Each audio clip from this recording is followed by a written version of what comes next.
అల్లుడు ఈ రోజు అమావాస్య అంటావా? ఏం కనపట్టలేదు. హెడ్ లైట్లు కళ్ళతోడు పెట్టావుగా. ఇది ఎందుకు డబ్బున్న బ్యాంక్ అంటావా? కనిపిస్తుంది.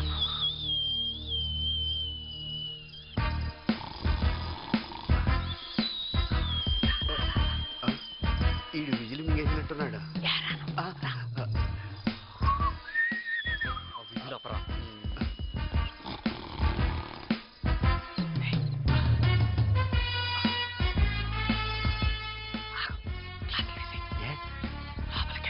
కెమెరాలు కూడా పట్టుకోదాం. అది కాదు, ఇది నువ్వు పెట్టుకో, ఇది నేను పెట్టు.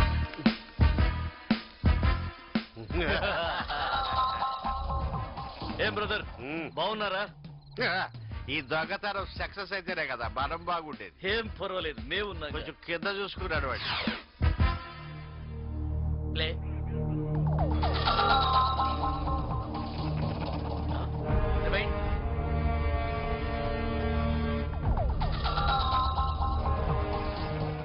కొంపదీసి బ్యాంకు దొంగలు పట్టేసుకుంటాడా ఏంది?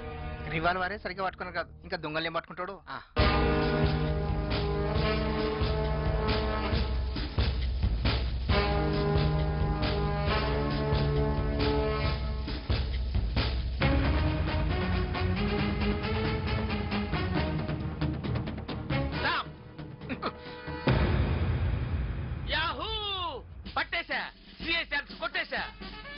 ఇందులో ఉన్నది ఒకళ్ళు ఏఎన్ఆర్, రెండోది ఎన్టీఆర్.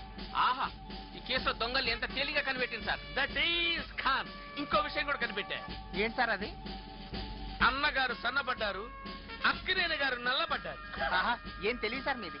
ఊరికే ఎస్ఐ అయిపోతారా మరి? సరే, ఆ విషయం ఆపేసి ముందు ఎఫ్ఐఆర్ రాయండి. నేను అంకుశంలో రాజశేఖర్లో వెళ్ళి అక్కినేని ఎన్టీఆర్ ని అరెస్ట్ చేసి తీసుకొస్తా.